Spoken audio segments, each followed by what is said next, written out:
One of the ideas that I'm fascinated by, and I don't necessarily have fully formed opinion on this yet, but it's a topic that I call financial warfare.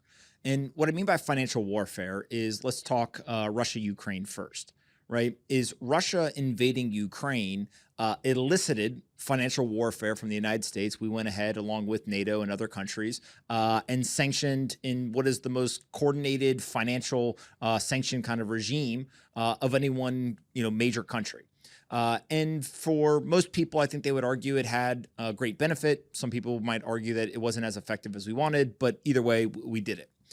But also, you just mentioned that Russia's invasion of Ukraine essentially created great weakness in the American financial system. It exposed a lot of these banks, kind of left them holding the bag. It surprised the Federal Reserve, all these different components. Is that the new normal now? That we just should see these countries all using the financial weapons to go after each other, not just kind of guns, bombs, soldiers, etc.? Yeah, for sure. Everybody knows, including the US. I mean, I've spoken to people at the Department of Defense. Everyone knows that the issue that the US has got is debt. And so they know that they've got an angry population, they've got debt, and you can upset the apple cart pretty quick. So I think Russia kind of knew some of the economic outcomes. And then in retaliation, what we did was ridiculous, because we also took, I mean, fine, have sanctions, no problem, do all the things you want to do, but taking people's private property without due process was outrageous. Taking, essentially neutralizing the reserves that they have in dollars sows the seeds of demise of the dollar-based system. Now, it's a long way off because 87% of all world trade is still in dollars. But when you tell somebody your dollars that you've put your country savings in are now not accessible, and by the way, your private property is going to be stolen from you, okay, that's not good too. Now, we've also got another geopolitical financial warfare that we know could blow up at any point, and that's obviously China and Taiwan. And the reason why that's so important is the entire world has one big bottleneck. Well, energy is one bottleneck, silicon chips are another. And Taiwan is like the Saudi Arabia of silicon chips. And he who controls the chips controls the flow of data. And so that's another one. And so I think we've seen from online activity from nefarious states that they understand that the fabric of society in a democracy in a situation like this is more fragile than in an authoritarian state, because the state can clamp down on it. So it's harder for us to break Russian society. In fact, it's almost impossible, as Napoleon, Hitler, and everybody else has tried to find. And it's really hard to break Chinese society, but it's much easier to break US, UK, or European society. So there's a psychological warfare, a financial warfare, a physical warfare, and a cyber warfare all going on at the same time. So a lot of folks, when they hear financial warfare, they will think internationally, but I then want to bring it home domestically. I would argue that a version of financial warfare, although it wasn't fought by states, was the whole meme stocks, GameStop, the Reddit crowd, etc. These are people who came together. They were able to coordinate resources, and they were basically able to affect change in the market to express their view. Now, that view may be one of optimism for a company. It may also be one of potential destruction of a company, right? And so we saw this kind of weaponization of retail investors with their money. But I saw something over the weekend that made me pause. And it was the first time I'd ever seen this. And it made me say to myself, we are headed towards a world where there is digital crisis and financial warfare domestically that we must be aware of. And it was a tweet from an individual, had about 10,000 likes on it, so quite popular tweet. And he basically said, referencing the potential arrest of the former President Trump, he said, wouldn't it be a shame if all of the Trump supporters went on Monday and conducted a bank run? And again, forget for a second who they're talking about in terms of the presidential candidate, forget the politics. But this idea that a group of individuals, I don't care if it's for politics, if it's for religious reasons, if it's for some sort of social cause, whatever, but could recognize that the American banking system or the financial economy could be at a point of weakness and then essentially use their own capital as individual citizens to weaponize it, that scares the hell out of me.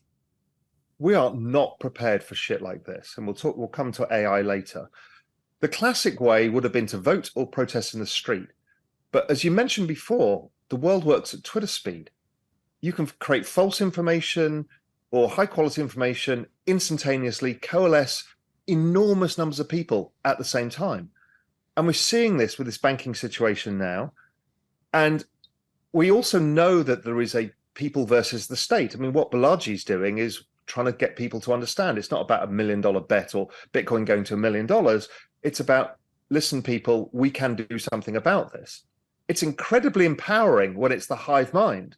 So in Balaji's view is, listen, the fractional reserve banking system is not good. We have a parallel system that's been built. Now's the time to use the parallel system. Totally agree. But you can also get anybody to do anything online. And we saw it over COVID. The narratives, the false narratives, the mistaken narratives, the narratives that were deemed to be false and then proved to be true. I mean, it's a mess. And humanity's just playing out on Twitter and Reddit and TikTok and everywhere else in a way that we can't comprehend as a society.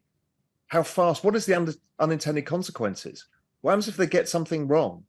You know, you'd argue that the insurrection and the storming of the government buildings was all part of that, where suddenly people got deluded in thinking this was the right thing to do. And suddenly, before you know it, the hive mind turns into a flash mob. There's nothing wrong with having a hive mind that's based on conservative ideals and etc. And they're trying to all put together ideas of how to move forward, how to move the economy, how to move their own thesis of the world forward. But when it turns into a mob, then it becomes a real problem. And it's too fast for anybody to deal with. It's not like the police can just show up and say, hey, guys, can you go home? This is dangerous. It happens, as you said, $42 billion can disappear overnight. And we don't know the outcomes of that. And if people realize they have this power, what is the backlash from the state as well? Because it's good to have this power, but it's also, power is dangerous. And then the state are going to feel threatened and they're going to try and get more power, which is one of the big battles we've all been facing, is state overreach. How does this all play out? I mean, one of the ways it's going to play out, I think people are dead right in the financial markets, is eventually we get rid of all of the smaller banks. We end up at bigger banks, and eventually they become conduits for the Federal Reserve via central bank digital currencies. The US is going to be last in that equation. The Europeans, they're going to be much sooner. We're already seeing it rolling out in many, many places. And that is a way of kind of this financial weaponry between the state and the people, which is concerning.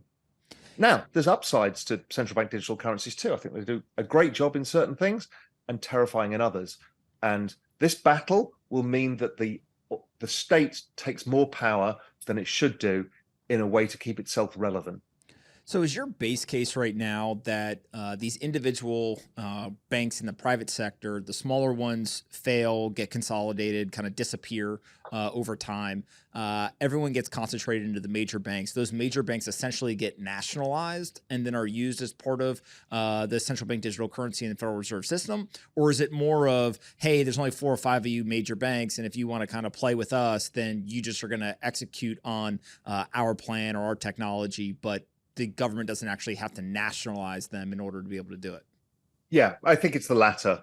I think the latter is, we're the regulators. You do what we say. You can get rich, but we will make you dance. And it's as simple as that. And that's the end of autonomy.